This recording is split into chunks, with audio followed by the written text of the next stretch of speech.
Imagen de la sociedad civil.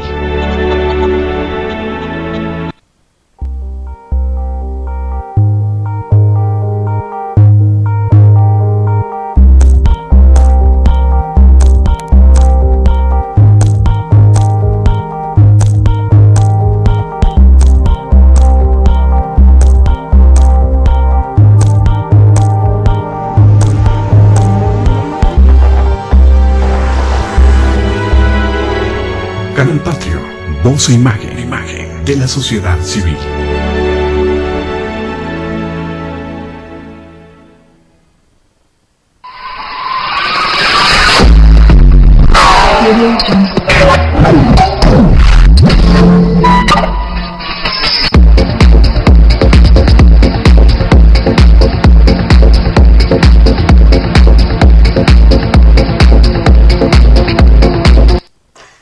Muy buenos días a todas y todos ustedes. Estamos en canalpatrio.tv, voz e imagen de la sociedad civil. Bueno, pues agradeciendo de antemano a nuestros invitados, pues quiero darle la bienvenida a Oscar Leslie y a Jorge Luis Vargas Carrasco, que nos hayan aceptado llegar a este programa, en donde, desde luego, mi compañero Raúl Paz Reséndiz, Raúl Paz Reséndiz y una servidora, Beatriz Gallardo, les agradecen que sintonice canalpatrio.tv, voz e imagen de la sociedad civil. Bueno, pues como siempre agradeciendo a Jonathan Villarreal, que nos dé todo tipo de apoyo técnico. Bueno, pues este México nuestro,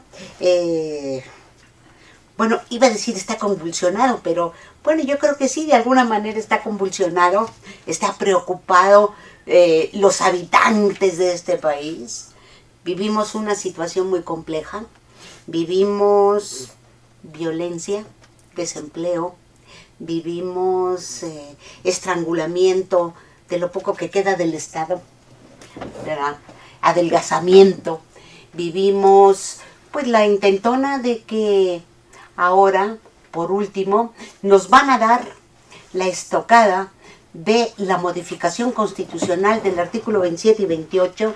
Y bueno, por eso hemos traído a compañeros, porque hay una tesis que creo que es válida en todo el mundo, en el sentido de que los que producen la riqueza son los trabajadores de este país. Y bueno, no son los empresarios, ellos son los que ganan, los que tienen las utilidades, los que explotan, los que buscan canonjías, etcétera, etcétera. Gracias, Jorge Luis Vargas, por estar aquí, desde luego, Oscar Leslie. Muchas gracias. Raúl, gracias. Bueno, pues... Bien, Betty, pues miren, bueno, antes que otra cosa, muy buenos días a quienes nos hacen el favor de sintonizar este programa que se transmite a través del Canal Patrio. Yo creo, Betty, que acabas de mencionar dos cuestiones que son importantes de analizar brevemente. Como bien lo señalas, quienes generan la riqueza, o lo que genera riqueza verdaderamente es el trabajo. No hay otra circunstancia, digamos que el trabajo, como ya lo dijeron los clásicos, es una mercancía que solo posee quien lo efectúa, y es decir, corre a través de las venas, la sangre de los trabajadores, que se nutre pues su existencia para ser explotados o expoliados, aun cuando esto ya parece melodramático, porque hasta los propios trabajadores en la actualidad lo desconocen y por tanto lo rechazan. Entonces yo quiero poner el acento precisamente en ese punto. La clase trabajadora hoy en México, y si es que todavía existe esa identidad de clase, está lamentablemente herida, yo no digo de muerte, pero sí desangrándose profusamente, porque esos trabajadores del sindicalismo oficial, del sindicalismo independiente, no acaban de conciliar sus diferencias. Y fíjense nada más lo que ha sucedido. Vino la reforma laboral, pasó como aplanadora sobre todos ellos, viejos, jóvenes, hombres, mujeres, independientes, no independientes, finalmente todo el conjunto de los trabajadores en México los arrolló el neoliberalismo. Pasó la reforma y tal pareciera que en cada uno de los hogares mexicanos o de México, en donde existe una familia que vive del producto de su trabajo, como si en ese momento se hubieran transformado en los dueños de los medios de producción, porque nadie protestó. Es decir, como si la reforma se hubiese hecho en su favor. Qué anestesia vive el pueblo de México. Qué anestesia es tan grande, y particularmente yo digo la clase trabajadora. No sé de qué está hecha en la actualidad, porque no es posible que ignore la expoliación a la que es sometida diariamente. No es posible que el ama de casa no entienda que eso que le han hecho creer de que Mamalucha y que Julio Regalado y todas estas cosas, y las tarjetas Monex, y todo es un sueño efímero. Y es incapaz entonces el pueblo de México en su conjunto, proletariado, es decir, el pueblo trabajador, las amas de casa, que también son trabajadoras, pero que no son asalariadas, en fin, toda la composición social está adormecida. Yo les llamo zombies que están anestesiados. Clase trabajadora sometida, domesticada o mediatizada. Las tres. Todos los elementos de enajenación están puestos en ello. Por eso, entonces, las circunstancias de crisis que vive el país, ¿me puedes pasar el periódico?, solo se reducen a los medios. Y lo que dice, por ejemplo, un periódico que no se precia por ser un periódico que realmente forme una opinión, solo difunde notas que le sirven al sistema, que es el periódico Reforma, ¿no? Y entonces alterna las noticias entre un golpe al sindicato petrolero y una noticia de nota roja, algo sensacionalista. En la semana han traído entre la salida del Chapo, que es una vacilada, de Caro Quintero, que es una vacilada, y ahora nos ponen en la primera plana burla Salinas Alzáez. Bueno, Raúl Salinas y Carlos Salinas de Gortari no tan solo burlaron a Alzáez, se burlaron del país, se pitorrearon de la nación. Y entonces, ¿cómo es un sofisma crear las noticias y desviar el curso de la atención de los mexicanos? Se dice poner una cortina de humo de medios. No, es ya el sistema en todo en su funcionamiento. En alguno de nuestros programas de temas, lemas y dilemas hemos tratado que precisamente el neoliberalismo es un sistema. Es decir, es sistémico a partir de que no tan solo es el núcleo económico, sino tiene un núcleo que es un sistema, el de medios, tiene núcleo que es otro sistema, el de la aplicación de la justicia, es decir, el desconocimiento de lo que en las leyes está puesto y que no le es placentero, y en ese sentido ahora tenemos que arribar a un problema muy concreto. Es decir, yo creo que en este asunto, particularmente de las reformas energéticas, y todas las reformas estructurales, han puesto en juego una intensísima campaña de medios a donde puedan ver de qué manera desvirtúan, de qué manera aplacan a la opinión pública, de qué manera adormecen a la opinión pública. Es decir, estamos contra algo muy importante, a donde desde el punto de vista mediático, no escatiman en los millones de recursos que se lo están enviando a las grandes televisoras, a los grandes medios, y esto es gravísimo porque dejan al pueblo inerme, al pueblo de México en una confusión total. Yo estoy de acuerdo con Leslie cuando habla efectivamente de que en estos momentos, mire usted, el país está en una situación muy complicada, muy complicada. Y por ejemplo, hay una nota el día de ayer y antier, a donde lanzan fin de semana, jueves, viernes, esta reforma energética, pero casualmente el sábado recibimos la noticia del aviso de una reforma política para el Distrito Federal. O sea, cómo manejan, cómo se ponen de acuerdo para evitar la atención directa a los medios. Betty, yo creo que ahí es el intercambio, es decir, Aquí queda muy claro que quienes son, vayamos ahora sí que como dijo Jack el destripador, por Vayamos partes. por partes. Esto que se llama el Pacto por México y que fue anunciado con bombo y platillo en enero de este año, trae más que otra cosa, no las buenas nuevas o los buenos deseos que muchos analistas criticaron, no. Es el mejor ejemplo de cómo la clase política en México, y entendida esta como los partidos políticos, han alcanzado Y el gobierno. y el gobierno, obviamente. Digamos que el gobierno es el resultado de cualquiera de la Así suma es. de estos, ¿no? Así es.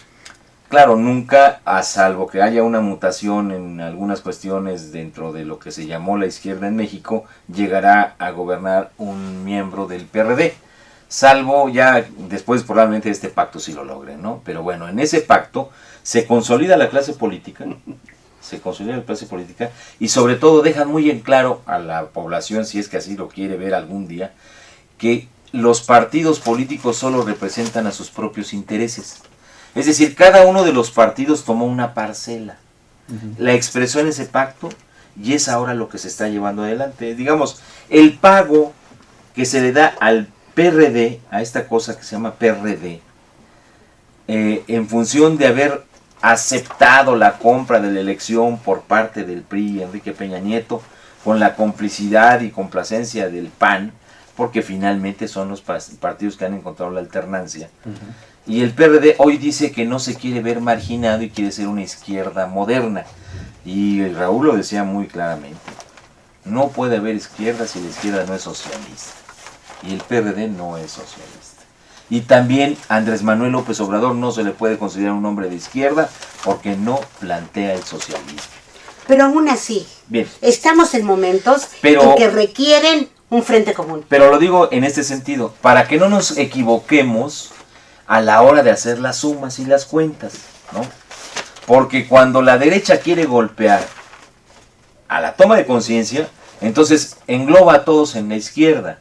Y entonces, por ejemplo, Andrés Manuel López Obrador hoy lo ponen como la izquierda radical, cuando yo diría es un hombre progresista, honesto, Nacionalista. nacionalista, que ha tenido el tino de decir, no entremos a nada de esto, hagamos un gran frente.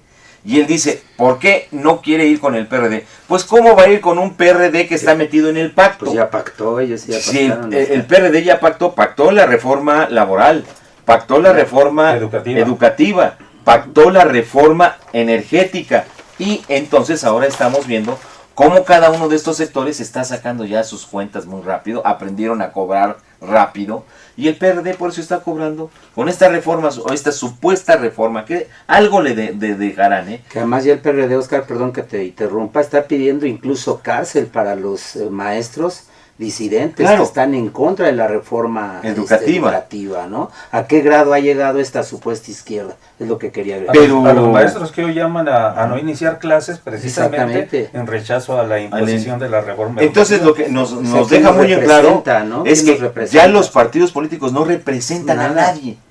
Ya no representan al pueblo, representan a sus propios intereses y a lo nefasto de la clase política. Por eso es que, más que un distractor, lo que estamos presenciando es el pago, ¿no? En efectivo, delante de todos. Bueno, a ti, PRD, te toca una migaja para que sigas controlando el Distrito Federal. Al PAN ya le dieron su gubernatura. Al PRI, evidentemente, bueno, pues él se lleva, él es el dueño del pastel. Ya. Él es el jefe de la fiesta, ¿no? Y además va el acuerdo del cómo se va a juzgar a algunos gobernadores, ¿no? Un panista, un priista y un perredista, que es el caso de Sabines. Pero miren, Pues, sí. yo les decía a los compañeros el jueves, ¿verdad? En el sentido que tenemos que profundizar en esta propuesta, en esta iniciativa. Es decir, nosotros necesitamos esclarecer a usted, al pueblo de México, Tiene razón. los elementos fundamentales que o benefician o afectan a este pueblo de México. Claro, tienes razón, pero estamos partiendo del marco que precisamente permite la elaboración, la formulación, la presentación de la iniciativa de ley de reforma energética. Es decir, porque no se genera de manera espontánea, sino que tiene una matriz de donde surge, que es la llegada del PRI al poder, en primer lugar, o la recuperación del poder, o el reparto entre ellos del poder, en primer lugar. En segundo lugar, la formulación y aceptación del Pacto por México con sus 95 puntos y adendos. Ahí está el otro elemento. Nos imponen, en primer lugar, la reforma laboral todavía con Calderón, pero ya con la connivencia de los priistas. Enseguida viene la reforma educativa, es decir, van paso a paso. Hoy pasó la reforma de telecomunicaciones y hoy están con la reforma energética. Y otras que vendrán, ahorita sí, ya tenemos toda esta matriz de donde se deriva todo lo que nos trae hacia la reforma energética, lo que planteas de la reforma electoral del Distrito Federal, pero que aparece también la negociación de la reforma política que están solicitando PAN y PRD. El nombramiento de las gentes al IFE. Sí, Cofetel y demás. El reparto en pleno. Es decir, hay toda una serie de Sí, un escenario. propuestas, Ujú. todo un escenario interesante. Todo esto nos lleva precisamente a lo que, perdón que te interrumpa, a lo que estás, al punto central del tema de hoy, la reforma energética. Porque tenemos poco tiempo. Claro. Y Yo le tomo por la ejemplo, palabra, perdón, yo Sí. le tomo la palabra a Betty y entonces yo propongo un método. Dice Betty, hay que esclarecer. Bien, entonces para esclarecer démonos la idea de que esto es una especie como de agave y a donde queremos ir es ir al centro en donde está el néctar.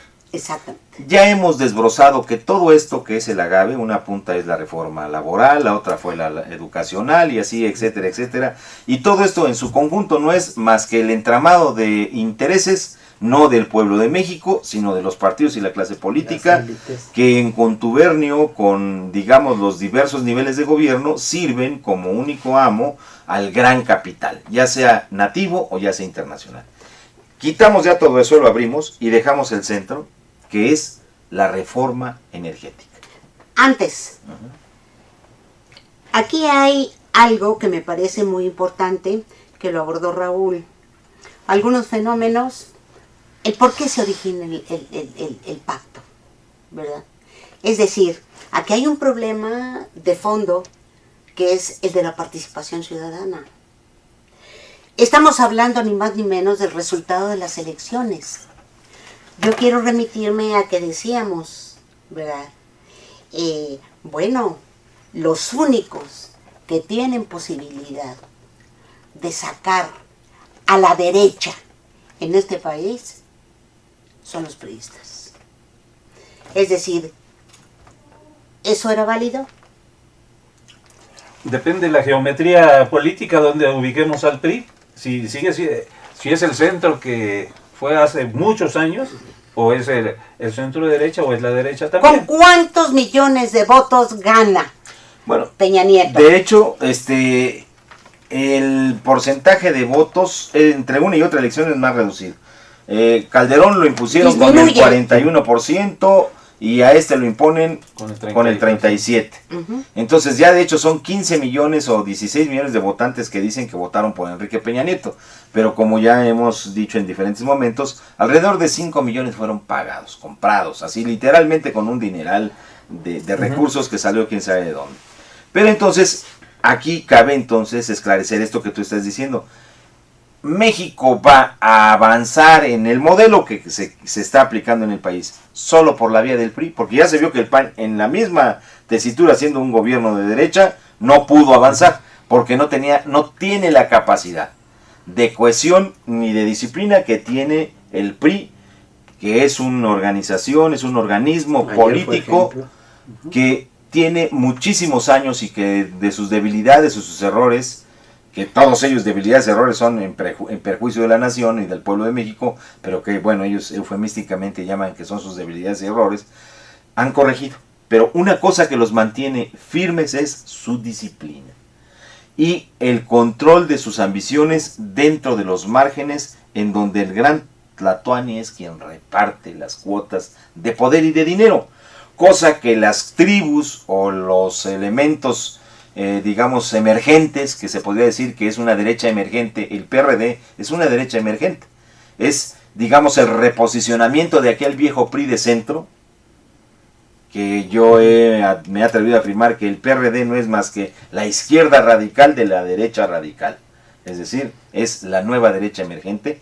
Esta clase política es quien está dando la razón, lamentablemente, en los medios y en el sistema de que estas grandes reformas solo salen con un partido como el PRI.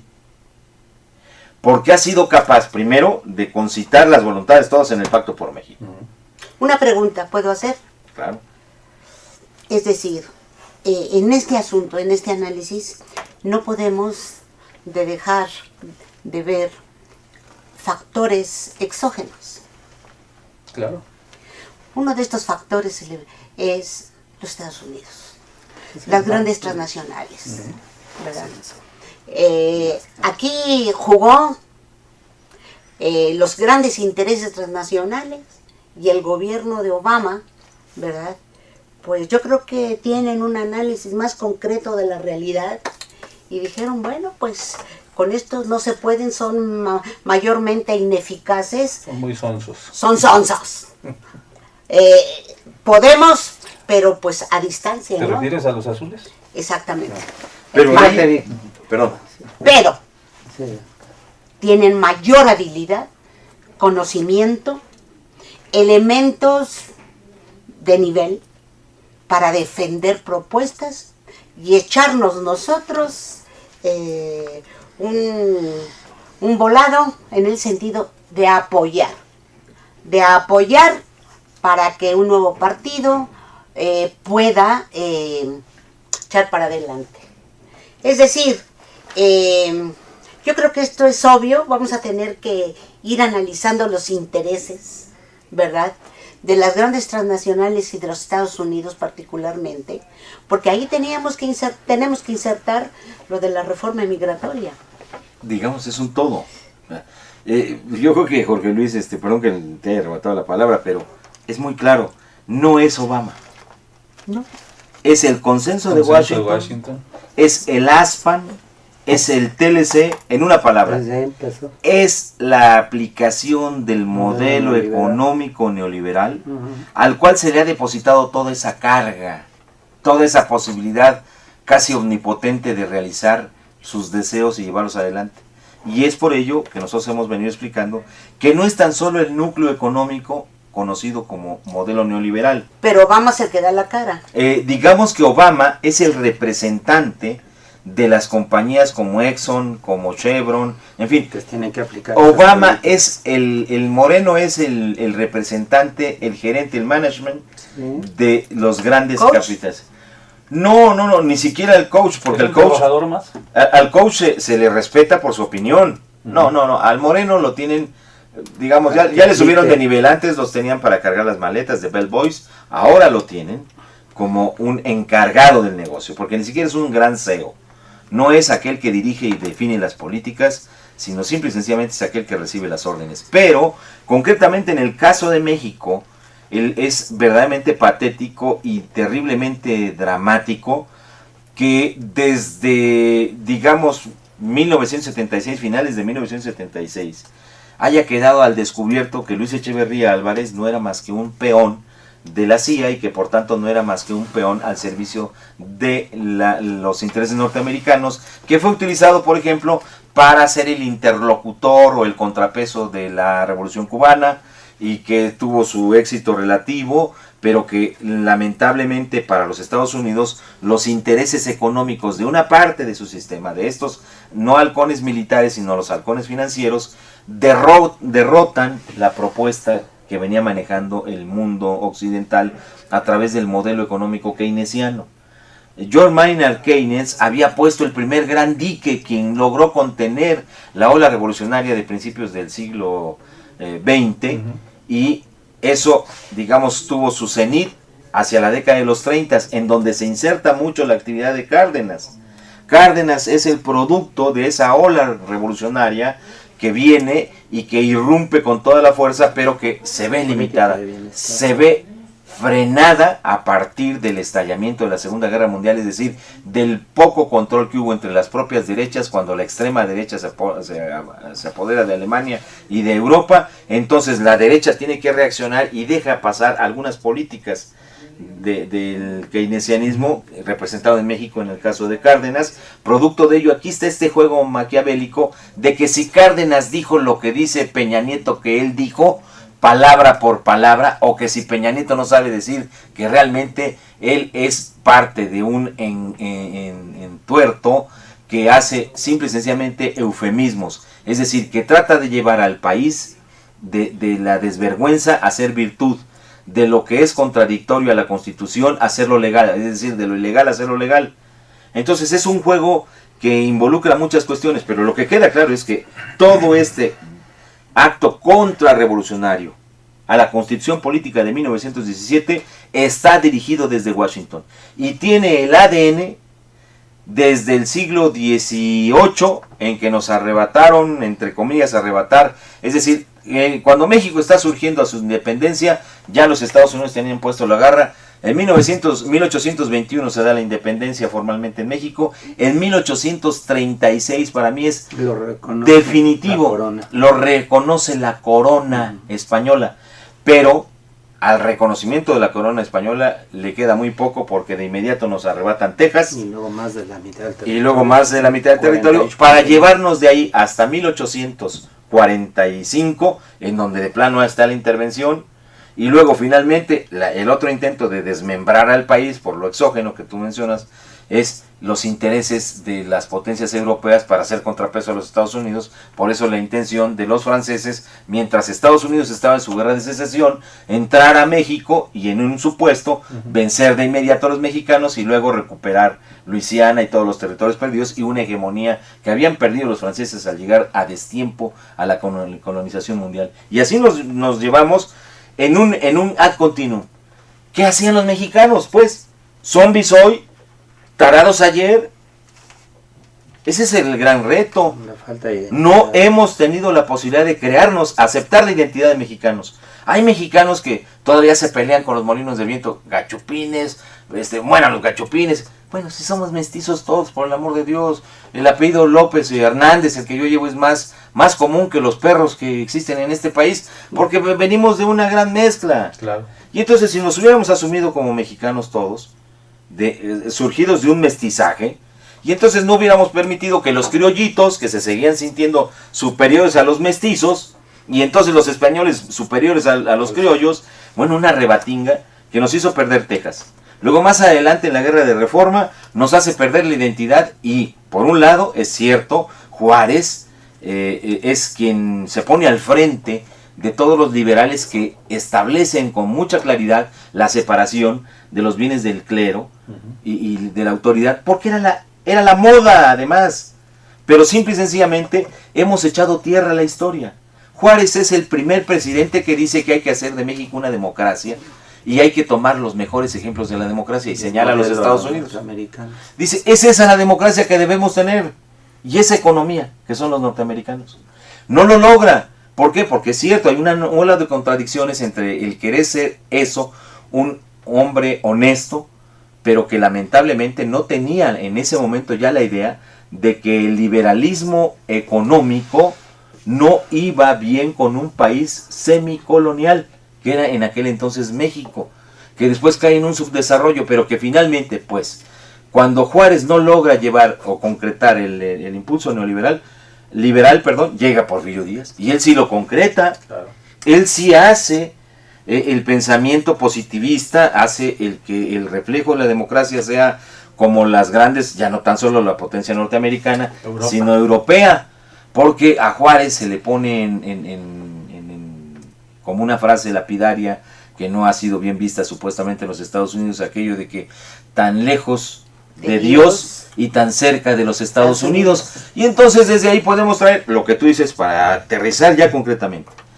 Todas las reformas estructurales que se vienen impulsando desde hace 30 años no son más que el resultado concreto de la aplicación de la política de los intereses norteamericanos, que se suman primero desde el siglo XIX en su expansionismo, después en su enorme potencial de carácter financiero sustentado en el oportunismo militar que tuvo para la intervención en los dos conflictos mundiales, en donde su llegada tardía le es favorable, y particularmente en el atraso y no subdesarrollo, sino en la dependencia económica y casi colonial de los países de la región, empezando por México, que no supo jamás plantearse ante sí mismo una identidad nacional para recuperar el territorio de Texas, o simple y sencillamente aceptar que una parte de esa nación se había desgajado por su falta de identidad. Lo que hoy nos está ocurriendo, no sabemos con qué identificar. Socialismo,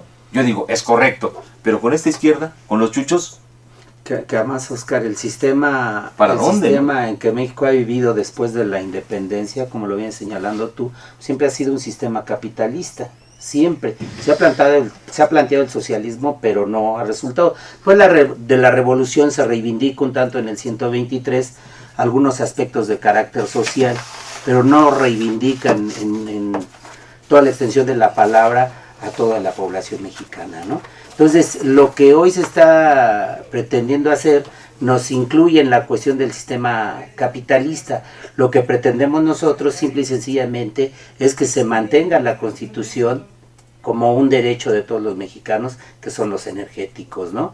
Y que en buena medida lo que pretendemos es que se beneficie, en el buen sentido de la palabra, a todo este país, ¿no? Con la forma de administrar estos recursos naturales que tiene como consecuencia la población mexicana, ¿no? O todos nuestros comunicados. Tienes razón.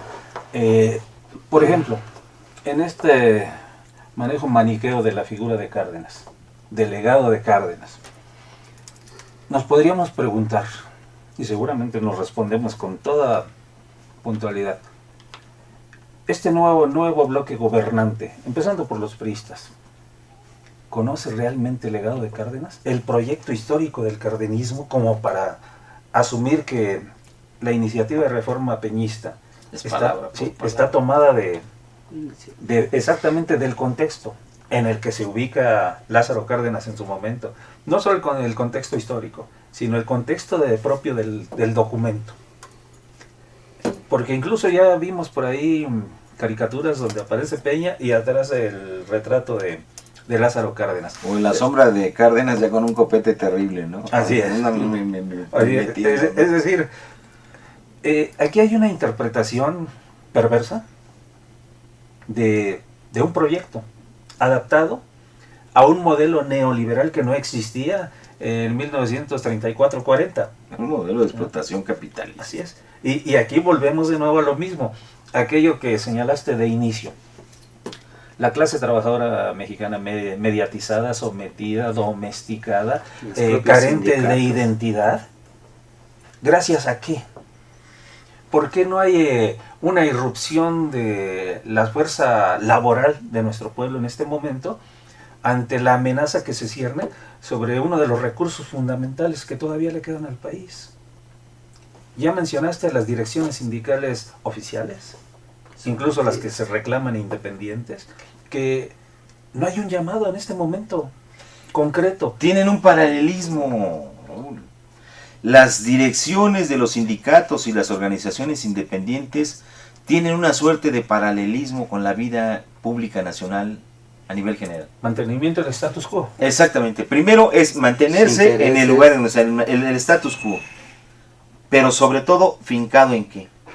En una lucha constante por tergiversar, por ser maniqueos. Es decir, una de las características para ir dejando muy en claro cómo es que opera este sistema, o el sistema capitalista, pero que particularmente en los últimos 30 años ha llevado a la sofisticación extrema lo que antes era tan sencillo decir una mentira.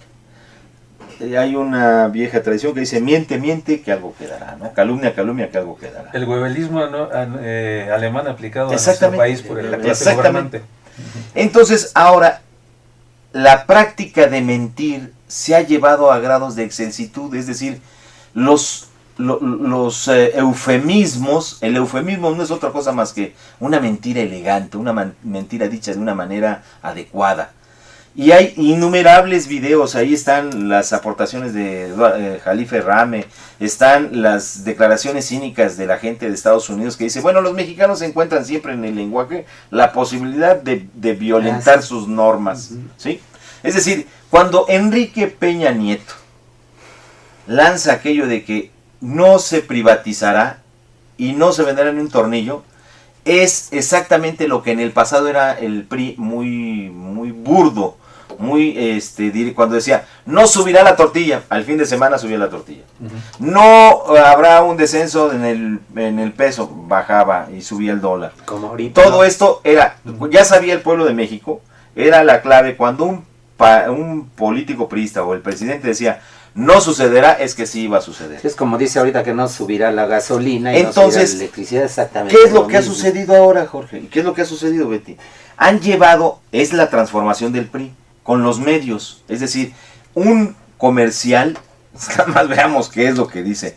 El chacachaca con la ropa, señoras, discúlpeme, cuando usted pone un detergente, en donde lo ponga no va a ser chacachaca, no se va a convertir en una lavadora, pero esa idea La que se nos venden. es la que venden. de la misma manera venden ahora el hecho de que Peña Nieto con el sofisma, aquí sí ya es un sofisma, de que la modernidad que se quiere, ansiada por todos, luego entonces si la llevamos adelante en Pemex, es sinónimo de inversión privada. Y esto en buen castellano es privatización, pero el sofisma es que no, es modernidad. Y para la modernidad luego entonces necesitamos inversión, y luego entonces esa inversión tiene que venir del capital privado, porque luego entonces se dice que el dinero que entra en el país no alcanza, y resulta ser un círculo más que perverso. Porque hablando precisamente ya de esto que es la reforma energética y tocando a petróleos mexicanos, de cada peso que mete Pemex, 70 centavos se lo lleva Hacienda. No hay compañía petrolera en el mundo que permita esto, es decir, que divida, que de sus dividendos, de sus ganancias, le dejen solo un 30% y que de ahí tenga que cargar con todos los costos de operación, y entre ellos un sindicato lácara, lumpen, y que bueno, por encima de todo eso, todavía el pueblo de México, ese es el sofisma, ¿no? Y luego todavía el pueblo de México tenga la pasmosidad, por decirlo de la manera amable, de permitir que se le engañe. Cada barril que se extrae en México, su costo de extracción real es de $10. El gobierno lo infla porque hay corrupción, dice que son 20. Bueno, en el caso que si fueran 10, que son la realidad. Oye, Oscar, aunque un trabajador petrolero nos comentaba que el precio de extracción entre 4 y 8 dólares. Sí, pero habrá que recordar que entre 3 y 4 hay que, en ese momento ya hay contratos de servicios, uno. Sí. Dos, Por eso, ya hay pago de, ¿cómo se llaman? Aportaciones, tanto locales como federales. Sí. Ya hay impuestos primarios, cargas primarias que llevan, o sea, que hacen que el verdadero costo de producción se eleve 3 veces más, de llevarlo de 3 a 9 o a 10 dólares. Claro. Y luego encima de todo esto, es algo que hoy sale en los periódicos, o desde el fin de semana Andrea Becerril viene diciendo, que una forma de tener una nueva caja chica que encontraron los panistas fue hacer que la compañía Petróleos Mexicanos diversificara, se convirtiera en un holding en el extranjero, y que tuviera cientos de empresas o decenas de empresas o empresas, porque no sabemos con precisión cuántas son, pero que todas estas llegan a obtener ganancias por 400 millones de dólares. 400 mil. Yo me quise ver muy mesurado en esto, porque el dato no lo he revisado. Pero si son 400 mil millones de dólares los que se han metido fuera de la contabilidad y fuera de la revisión presupuestal que puede y debe hacer la Cámara de Diputados, señores, este país corrupción ha venido siendo saqueado en nuestras narices, en nuestras barbas y con nuestro consentimiento. Entonces, ¿el gobierno actual estaría obligado a meter al bote a estos saqueadores? Claro, Sería lo primero. lo primero que Empezaríamos por Calderón. tendríamos que meter a la cárcel, y esa es la exigencia. En eso vamos, pues, ya siendo prácticos. Hacer el frente, yo no digo único, eso es una idea de allá de la década de los 30, 40.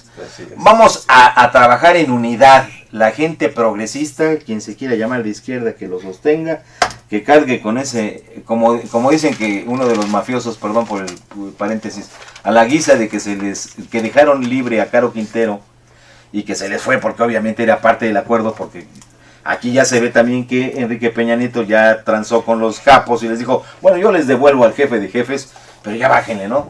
Bien, se dice que Neto, uno de los que se quedó, que es el jefe de Caro Quintero, cuando mató al Neto. cuate, don Neto, cuando mató a Camarena, le llamó la atención a Caro Quintero, le dijo, eres un estúpido. Y repito las palabras porque esto se supone que está escrito en un libro en Estados Unidos, y yo no me imagino a un mafioso mexicano llamando a otro y darle un bofetón así y decirle, eres un estúpido, has matado a Camarena, y ahora esto es como haber tenido un hijo y vas a tener que cargar con él toda tu vida. Vean nada más, estos gringos tienen una mente calenturiente para hacer frases, lo que seguramente le dijo Don Neto, hombre, ya la zurraste, ¿cómo te pones a matar a este tipo y nos van a aventar a toda la perrada? Y todos los que tenemos en el bolsillo, como la película El Padrino, todos los jueces, diputados, senadores y presidente de la República que les pagamos, no van a poder defendernos, porque su verdadero amo es aquel. Y ahí están las películas del infierno, ahí están todas esas cosas que se han venido desarrollando después de 1985-84 que meten a la cárcel estas gentes. ¿Y por qué digo esto? Porque para iniciar una reforma, fíjense nada más cómo son las cosas que ocurren delante de nosotros y no las ve el pueblo en general. ¿Cómo hicieron para dar marcha adelante de su reforma educativa? Primero metieron a la cárcel a la corrupta de la dirigente. Así es. Pero claro, van por el sindicato también. van por el sindicato, Como en el es SME decir, igual. les dejaron ahí solo el aviso, porque el que dejaron como secretario general también es un corruptazo. Así es. En el SME fue el mismo caso, pelea de dirigentes por intereses que nada tenían que ver con la preservación de la fuente de trabajo, habían permitido que permeara una corrupción severa en las áreas particularmente de la comercial, en donde se debió haber metido a la cárcel a todos los agentes de la comercial. Pero bueno, ese es el caso de Luz y Fuerza. El caso de Pemex, pues ¿por dónde arrancarían? Metiendo a la cárcel a su dirigente petrolero. Y siguiendo los mismos pasos de la derecha, disolviendo al sindicato petrolero. Hay que disolver al sindicato petrolero total y definitivamente. Y lo mismo con el sindicato de CFE. Y entonces así, a ver, si tocando fondo, Tiene la justificación. la clase trabajadora es capaz de Así emerger y así decir, es. tenemos que construir una nueva clase trabajadora en México. Tenemos que construir un sindicalismo que rescate lo más preclaro de la tesis del sindicalismo. Tenemos que reivindicarnos como personas y como mexicanos honestos. Tenemos que reivindicarnos como mexicanos bien nacidos. Tenemos que ser, en fin, la posibilidad de ser el germen de una verdadera izquierda. Reivindicar los intereses de clase. Exactamente. Pero eso no se va a poder lograr si traemos enquistados a los Martínez Esparza, si traemos enquistados a los Romero de Champs, que en la comparación son la misma cosa, son la misma vaina. Yo los reto a los Franciscos Hernández Juárez y a todos ellos a que, como haríamos cualquiera de nosotros de esta mesa, decir, a ver, vamos al registro público de la propiedad de los 32 estados del país. Y nosotros encabezamos la lista firmando, por favor, hágame la relatoría de todas las propiedades que se encuentren a mi nombre en este estado. ¿Lo hará Martínez Esparza? ¿Lo hará Romero de Champs? ¿Lo hará Francisco Hernández Juárez? Claro que no. Los dirigentes sindicales oficiales y no oficiales. Sí, independientes. Dice. Todos están coludidos en la misma materia fecal. Son la misma miasma. Lamentable y tristemente para el país. Por eso es que es tan complejo hablar de todo esto, ¿no? Por eso es que en un mismo periódico yo lo vi, el doctor Mr. Jakes y el otro doctor, en una misma página del periódico El Reforma, dicen los petroleros, quieren desaparecer a nuestro sindicato, unos corruptazos diciendo que quieren desaparecer a su sindicato. Y en la misma página, si la dobláramos, dice el otro líder del SUTER, exigen electricistas limitar la participación de particulares, cuando ellos fueron los que permitieron y hicieron Aquí con está el caso, la estamos destrucción aquí. de Luz y Fuerza del centro y el aniquilamiento del Sindicato Mexicano de Electricistas. Ellos pasaron a ser los primeros contratistas, ellos pasaron a ser los primeros que invadieron y rompieron con toda la estructura del contrato colectivo para instaurar el outsourcing y la renta petrolera. Pasando por todos La renta electricista, que ese es el otro modelo que quieren aplicar ahora a la renta petrolera. ¿A qué nos referimos? Como dices, aclarando. Esto que dicen que no dijo Peña Nieto y que en realidad la modernidad no significa privatización, no es más que esto. En la industria eléctrica, el artículo 27 constitucional dice que en materia de electricidad, de generación, transmisión, distribución, comercialización, será responsabilidad, no se dan concesiones y será el servicio público, será entendido como servicio público, que es lo que facilita entender la lectura del artículo 28 constitucional, que los monopolios solo se constituirán en este país a efecto de brindar servicios públicos y a efecto de seguir manteniendo las propiedades nacionales. Y tendrán entonces que mantenerse para, de concordancia con el 25, tener la rectoría del Estado. Y una rectoría real se da cuando se es poseedor, cuando se es dueño, cuando se tiene el control total y absoluto de los medios. Y en este caso son medios de producción, tanto materiales como físicos como financieros. Entonces, ¿qué sucedió en la industria eléctrica? Aún señalando el artículo 27 constitucional, Raúl Salinas de Gortari en el año de 1992, en una ley de tercer nivel, que es el Reglamento General de Aportaciones, que forma parte de la Ley del Servicio Público de Energía Eléctrica, permitió dos figuras: el autoabastecimiento y la cogeneración para usos propios. Se suponía que los grandes conglomerados, particularmente la industria del cemento, tenían grandes necesidades de energía eléctrica. Y otra vez el mismo discurso.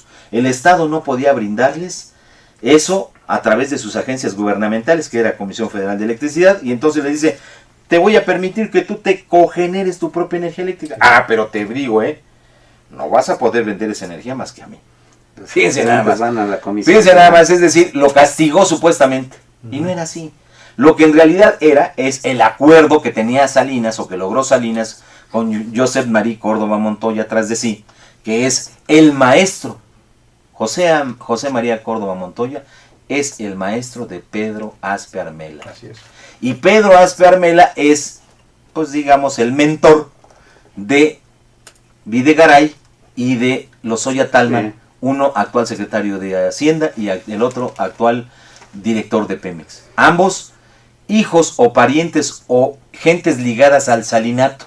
Así es. El padre de Lozoya, Talman, Emilio Lozoya, también fue discípulo de Pedro Aspe Armela. En fin, todo este entramado de poderes y de relaciones, que nos da como consecuencia que en aquel año 1992 se abre esa posibilidad y empiezan a darle permisos de autoabastecimiento y cogeneración, que después se convierten de 5 permisos a, en la actualidad, a 666 permisos, sí, que generan energía eléctrica a estos privados en más del 54%. Y luego lo más grave, que aquí viene el capital externo. Los españoles, claro, a guisa de que en ese momento, bueno, pues finalmente después del salinato viene Zedillo, y lo más que hizo Zedillo fue privatizar los ferrocarriles para ser empleado de ellos. Sí. Pero el tipo era tan débil, porque pues tenía un padre narco, y ahí están ya documentadas todas las cosas. No tenía calidad moral para nada, era un pobre hombre. Bien, este pobre hombre cede ante todas las presiones de este rey, un rey que de chocolate, que ya la propia princesa o la reina de España sabe que ese señor no le hace nada a ella, pero va y lo hace en África y lo hace en no sé cuántas partes. Mete una presión terrible en México, y a partir de ahí, en el final del sexenio de Zedillo, empieza a meter a las empresas en Iberdrola y Unión Fenosa. Pero con la llegada de Fox, es decir, la llegada de los panistas, fue la acabose. Se abrió la puerta. Se abrió la puerta, y entonces hoy tenemos que desde hace pues más de 92, 12, 13, 15 años, docena trágica, no, 18 años, los particulares están mermando la renta eléctrica del país, y la electricidad no ha bajado. Por el contrario, dice bien Jorge Luis, mes a mes nos recetan un aumento en la energía eléctrica. Así como mes a mes nos recetan un aumento en el precio de los combustibles. Pero ya es gran funcionaria esta Georgina Kessel. Y ahí está el recorrido, ¿no? Georgina Kessel trabaja ahora para Unión Fenosa y para Iberdrola. Entonces, ¿qué es lo que tenemos? Ese mismo esquema en donde, insisto, de cada peso que cuesta el kilowatt hora, más de 70 centavos se van a los particulares. Entonces, que nos explique Peña Nieto cómo es que metiendo más energía privada van a bajar los precios. Porque yo les puedo garantizar esto, si hoy entraran carmelitas descalzos, una orden religiosa sacrosanta, al negocio del petróleo, al día siguiente estos carmelitas descalzos en México traerían bostonianos. Así es el asunto. Sí. Y es exactamente lo que quieren hacer con la renta. Por eso dice Peña Nieto, mentiroso, lleno de eufemismos, lleno de silogismos, lleno de sofismas, lleno de cuanta mentira disfrazada, de cuanta banalidad extrema se pueda poner enfrente. Ese es el gobierno de Enrique Peña Nieto. Fíjate, a lo que tú abordaste hace un momento, la nota de Andrea Becerril del domingo, del día de ayer, en la jornada, decía o dice que se creó una tesorería paralela. Es decir, a nosotros nos hacen cuentas alegres, sobre todo el secretario de Energía, en el sentido de que no es negocio, que está en crisis Pemex, ¿verdad? Nos plantea un panorama como nosotros ahorita que no tenemos 100 pesos en una bolsa para ponerlo en otra, ¿no? Sí. Es decir, nos están diciendo que se requiere inversión, que se requiere capital, particularmente para proceder en campos maduros. Y bueno, aquí hay la idea de que Calderón, en la nota de ayer de esta Andrea Becerril, se denuncia que se creó en el 2010 una tesorería paralela y que esta tesorería paralela, a donde organizada en un holding, es decir, en empresas que no rinden cuentas, que no existe la transparencia, etcétera, etcétera, ganaron simplemente, tuvieron ingresos cerca de 434 mil millones de pesos, ¿no? O sea... Es cierto, pues 434 mil millones. Millones, 430 mil. ¿Qué se puede hacer con eso? Si lo pusiéramos como ellos siempre lo ponen, ¿cuántas universidades no se hubiesen construido? ¿Cuántas refinerías, hermano? ¿Cuántos hospitales? Primero hay que, como ellos, A lo social, ¿no? ¿cuántos hospitales no se hubieran hecho? ¿Cuántas escuelas? Sí. Pues mejor hay que medirlo en cuántos Ferraris tiene el hijo de... ¿Cuántos de patrimonios Chávez. particulares no se han formado? No se han formado a partir de esto, ¿no? Y se dice que en la revisión de la cuenta pública se señaló que los activos de las filiales de Pemex en diversos países suman 92.144 millones. Es decir, las ganancias que obtienen las filiales extranjeras de Pemex no son auditadas por el Congreso. ¿Por qué, Betty? Perdón. Me ganaste. Pues sí. ¿Pero por qué? ¿Por qué no son auditables? Si se supone que la contaduría mayor de la auditoría No lo superior controla. de la Federación debe No, estar pendiente de Porque todo. las hicieron fuera del país. Y esas fuera del país Están constituidas bajo leyes. se sujetan en leyes de aquellos países. Y fíjense nada más, voy a comentar algo histórico. Como diría este señor, bueno, no me voy a ver antisemita ni...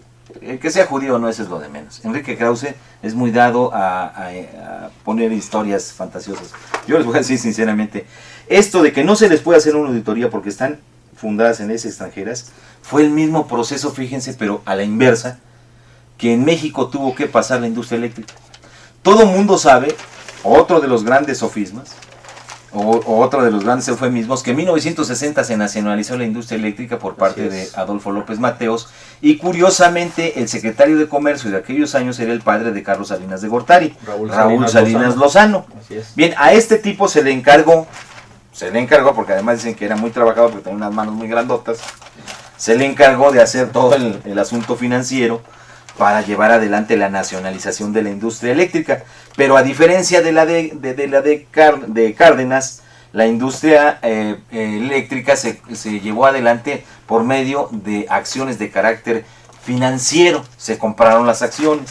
Bien, estas acciones le permitieron al gobierno tener una mayoría en el consejo de dirección de la empresa, pero no la propiedad. Porque es un ejemplo muy rápido. En México podemos comprar, si se pudiera, todas las acciones de la Volkswagen, digamos el 80% de las acciones comunes y un 50-60% de las acciones preferentes, y eso no nos da la propiedad de la empresa.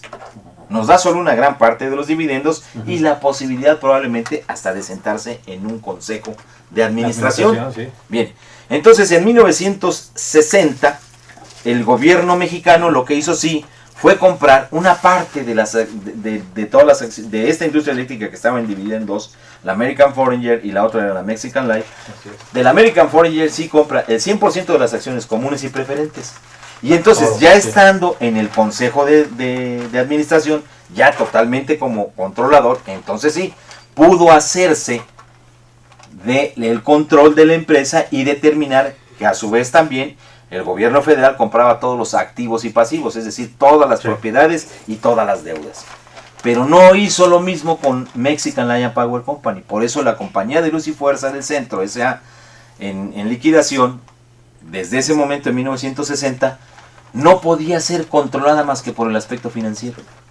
Y tuvieron que avanzar 3 años más, porque en el momento de la nacionalización compraron el 80% de las acciones comunes y alrededor del 65-70% de las acciones preferentes, lo cual no les daba todavía el control, porque además, por ser una empresa eléctrica fundada en el año de 1903 en México, pero en 1989 por cartas patente en el Canadá, 1889, perdón, en el Canadá, estaba fundado bajo leyes extranjeras. Sí. Entonces, por eso en el 60 la nacionalización no podía controlar México a esa empresa porque estaba hecha con leyes extranjeras. Entonces, tuvieron que pasar 3 años de 60 a 63 para comprar un mayor volumen de acciones que le diera el control. Y entonces lo único que lograron hacer fue mexicanizar a la Mexican Light and Power Company en 1963. No nacionalizar. No, López mexicanizar. Sí. López Mateos todavía. Porque es diferente decir mexicanizar a A nacionalizar. nacionalizar. Y se culmina la nacionalización de la industria eléctrica en el año de 1994, cuando se liquidan totalmente las acciones de la Mexican Light and Power Company. Vean nada más cómo al revés, o sea, en contrario, conocieron muy bien los panistas el caminito. Pues hazlas afuera y están supeditadas a las leyes externas. Así es. Ahora, yo quiero recordar en el sexenio de Fox, cuando el boom petrolero, ¿a dónde ingresaron a este país simplemente de utilidades? Más de 900,000 millones de pesos, De dólares. de dólares, y que nadie supo. Nadie Nadie sabe. Pero sabe Betty, vayamos qué más pasó. atrás. ¿Qué sucedió con todo el dinero De la venta de empresas sí. paraestatales al arranque del Telmex, gobierno de Salinas? entonces, el cuento Telmex. nunca acaba. Es decir, ahí, pueblo de México, lo primero que debemos, ya sin convertirnos en especialistas, es decir, ¿qué experiencia tenemos con las privatizaciones? que ¿Qué nos ha experiencia? beneficiado, pues, a Así todos es. nosotros. Si no nos ha beneficiado en nada, pues entonces ¿para qué privatizar a Pemex? Si al mexicano común que escéptico dice, a mí Pemex me va y me da lo mismo que sea o no, A mí en qué me ven. a mí en Porque qué no me me llega mi beneficia, cheque. porque no me llega mi cheque ni la gasolina está más barata. Bien, Por los si esa países. es la reflexión, solo observe ese mismo mexicano que con esa actitud le ha permitido al gobierno, a los distintos gobiernos, privatizar Telmex, Las televisiones. privatizar los medios de comunicación, Imevisión, privatizar todos los medios de comunicación como antes eran los periódicos. Bueno, entonces, mexicano, Los bancos. Oscar. despierta. Con esa actitud lo único que has permitido es llenarle los bolsillos a los Don Beltrones, a los Salinas de Gortari, has generado a los Slims, has generado a toda esa gente. Por eso es el momento mínimamente, como dice una gente coherente en este país, que es Andrés Manuel López Obrador, no nos metamos a discutir nada de eso. Dejemos las cosas como están y acabemos con la corrupción, con todo lo que hemos hablado.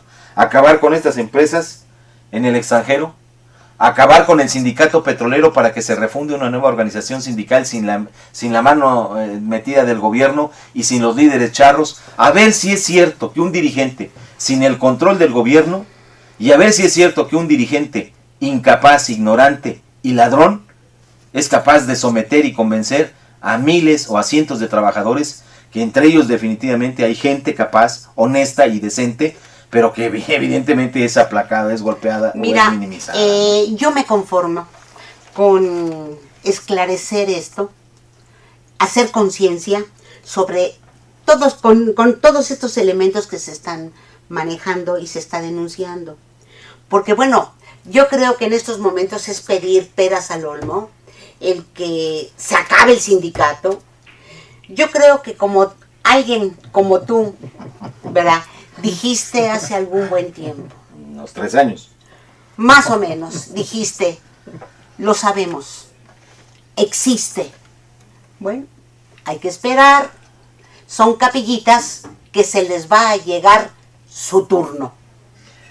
Pero en estos momentos, creo que Betty, lo fundamental es esclarecer. Así como hay un tipo que dice que asalta la razón, yo te voy a asaltar la palabra.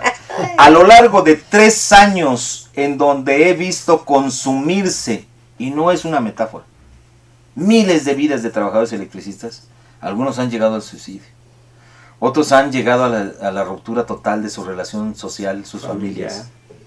Están pasando una pobreza y una penuria, mientras el dirigente, que ellos todavía no logran sacudirse, sigue viajando, sigue comiendo y sigue viviendo. Pero eso nos distrae.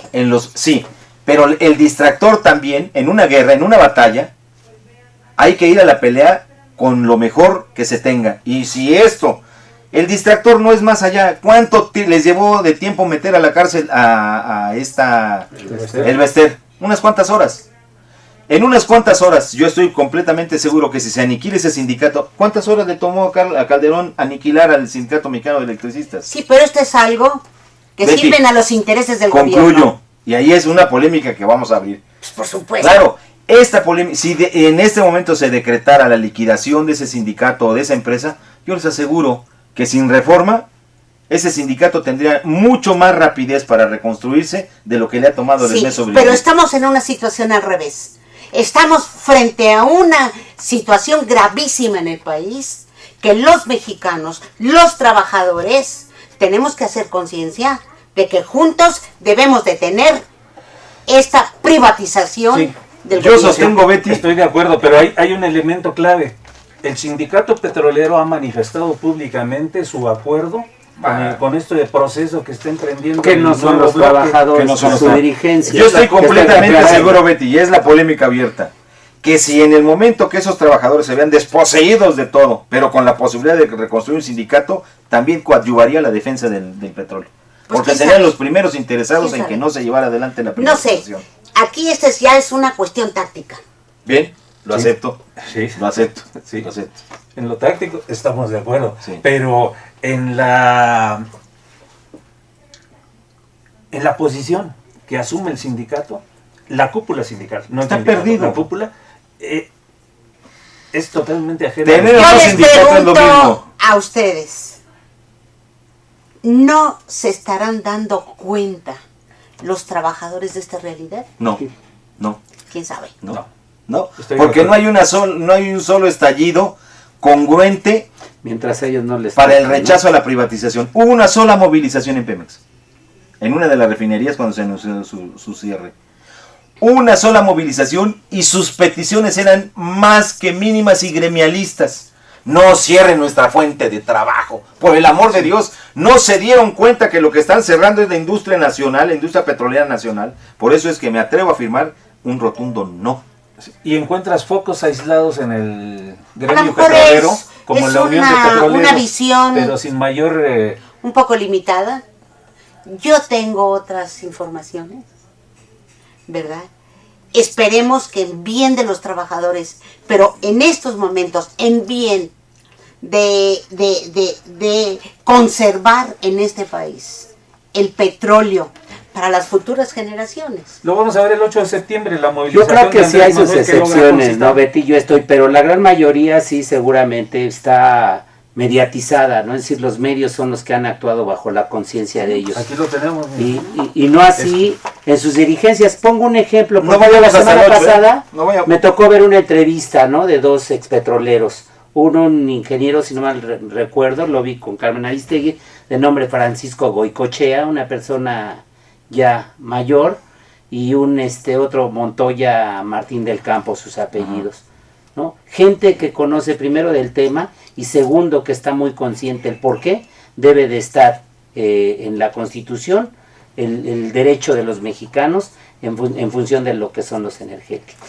Bueno, a mí Sí, me hay interesa la opinión de mis vecinos. Pero además esto se trata Y de este estoy programa. muy contenta con la opinión de mis vecinos. Porque son petroleros. Claro que no.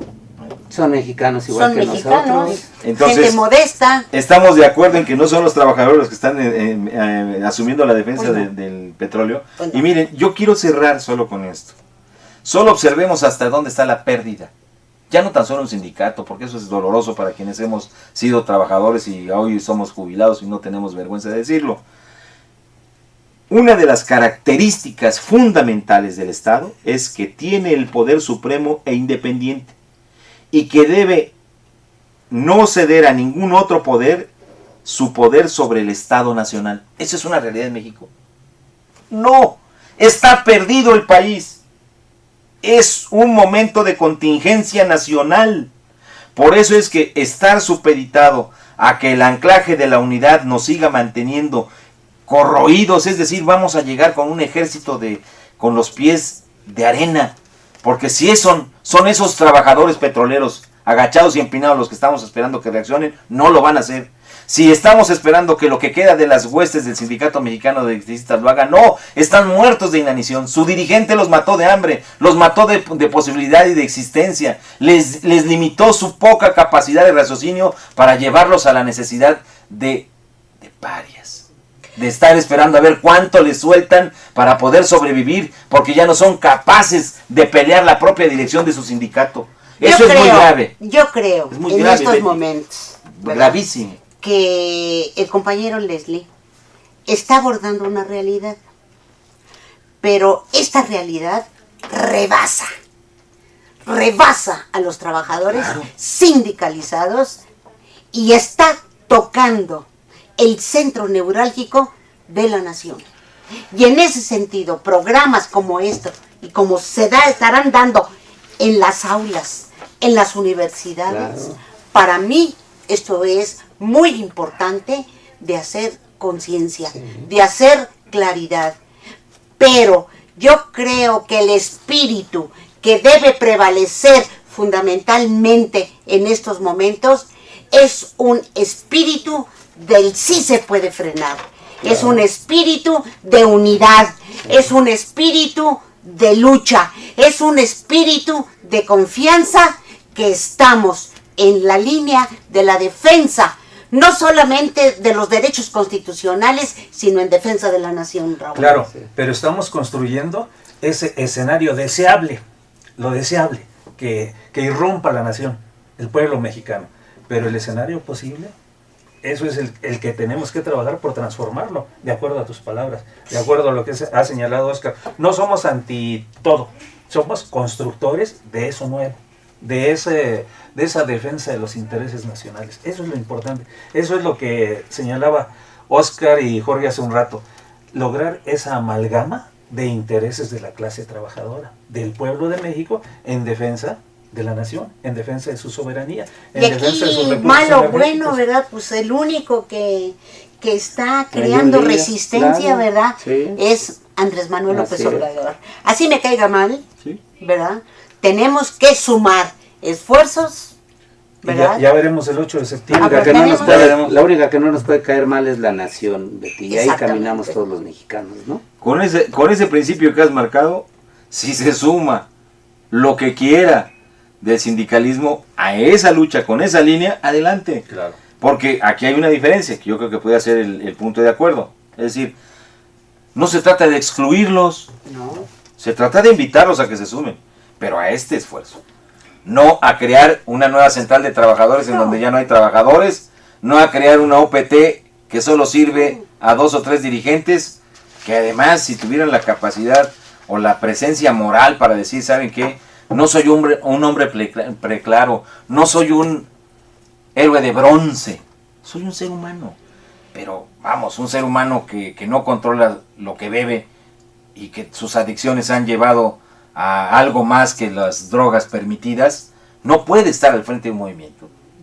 No puede estar al frente de un movimiento. Bueno. Es el mismo caso que teníamos con Calderón, un presidente dipsómano, no puede uno tener un dirigente adicto, ¿no? Bueno, yo quiero agradecer muchísimo al compañero Jorge Luis Vargas. Gracias. Y desde luego Oscar Leddy, que nos hayan acompañado en este Gracias. 19 de agosto. Iba a decir 19 de septiembre, pero no, 19 de agosto, en la realización de este programa. Hay inclusive algunas ideas interesantes que pues seguramente le abordaremos a usted el día de mañana, porque esto no acaba aquí. Apenas empieza y tenemos que esclarecer bien estas cosas. A mí me gustaría mucho invitar a los compañeros el día de mañana, si ellos no tienen otras cosas que hacer. Puede ser mañana o el próximo lunes, no sé. Mañana. Para que no se pierda la hilación que estamos dando. Sí. Bien, pues yo creo que sí, no hay mayor problema, habremos que hacer algunos ajustes. Sí, a las porque cosas que pudiéramos ajustar el programa que tenemos con Raúl Fajardo un poquito más tarde y bueno, entrar nosotros a tiempo, ¿verdad? Y darle continuidad. Claro, sí. ¿Les parece?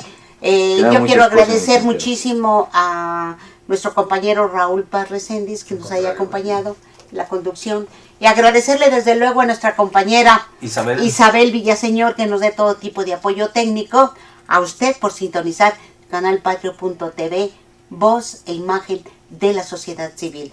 Beatriz Gallardo les agradece muchísimo y envía un fuerte, caluroso abrazo al licenciado Roberto Villaseñor para su pronto su restablecimiento. Pásela bien, nos vemos el día de mañana en punto de las 11. Muchas gracias, Beatriz. A ustedes. Déjese que... Canal Patrio, voz e imagen de la sociedad civil.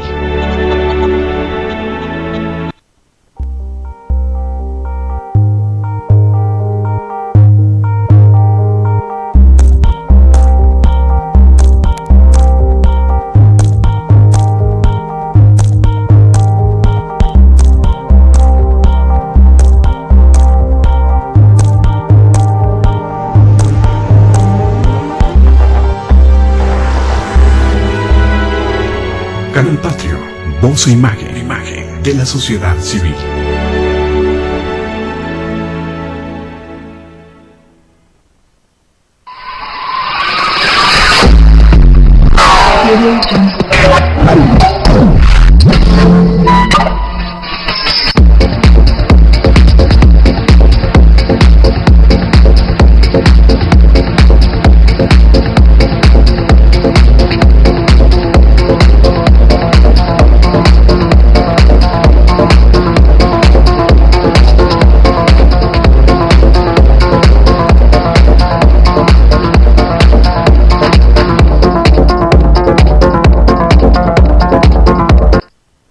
Canal Patrio, voz e imagen de la sociedad civil.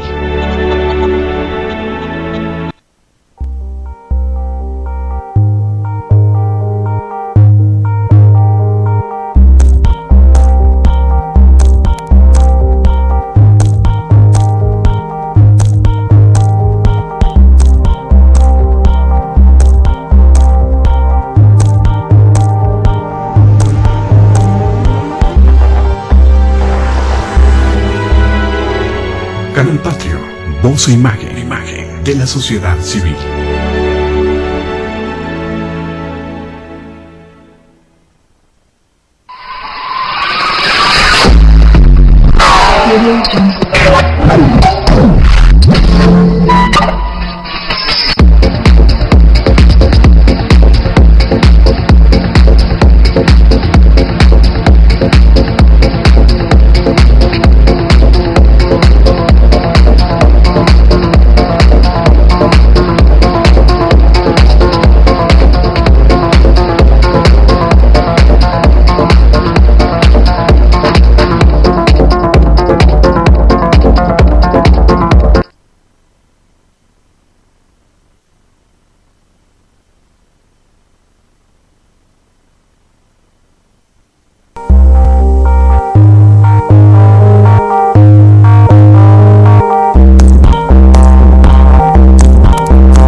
Thank you.